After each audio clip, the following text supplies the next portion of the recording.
ഇതൊരു സാധാരണ പബ്ബല്ല, പ്രേതബാധയുള്ള പബ്ബാണെന്ന് പറഞ്ഞാൽ നിങ്ങൾ വിശ്വസിക്കുമോ?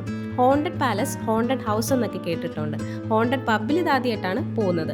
ഈ പബ്ബിരിക്കുന്ന ഗ്രാസ് മാർക്കറ്റ് ഇന്നീ കാണുന്ന പോലെ പണ്ടത്ര പ്ലസന്റ് ഒന്നായിരുന്നില്ല. ഇതൊരു പബ്ലിക് എക്സിക്യൂഷൻ സൈറ്റ് ആയിരുന്നു.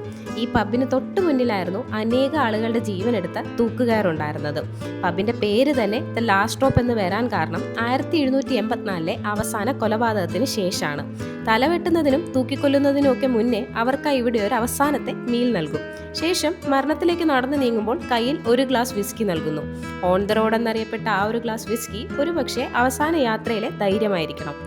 ഇതൊക്കെ കേൾക്കുമ്പോൾ നിങ്ങൾ ഓർക്കും ഇവിടുത്തെ പ്രേതം കൊല ചെയ്യപ്പെട്ടവരിൽ ആരെങ്കിലും ആയിരിക്കുമെന്ന്. പക്ഷെ ഇവിടുത്തെ പ്രേതം അവിടെ പണ്ട് താമസിച്ചിരുന്ന പെൺകുട്ടിയുടേതാണ്. സ്റ്റാഫിനെ വിസിറ്റേഴ്സിനെ വട്ടം കറക്കുന്ന ആ പ്രേതം ഉപദ്രവകാരി അല്ലാത്തതുകൊണ്ടായിരിക്കണം ടൂറിസം വളർത്താൻ നടക്കുന്ന സ്കോട്ട്ലൻഡ് അതങ്ങ് ഏറ്റെടുത്തു. അവിടെ പോകുമ്പോൾ ഡ്രിങ്ക്സ് മുറുകെ പിടിക്കാൻ മറക്കണ്ട, അത് തട്ടിമറിച്ചിടൽ, സാധനങ്ങൾ മാറ്റിവെക്കൽ, സ്ട്രെയിൻ ശബ്ദങ്ങൾ ഉണ്ടാക്കുക, ഇതൊക്കെയാണ് പ്രേതത്തിന്റെ ഇഷ്ടവിനോദം.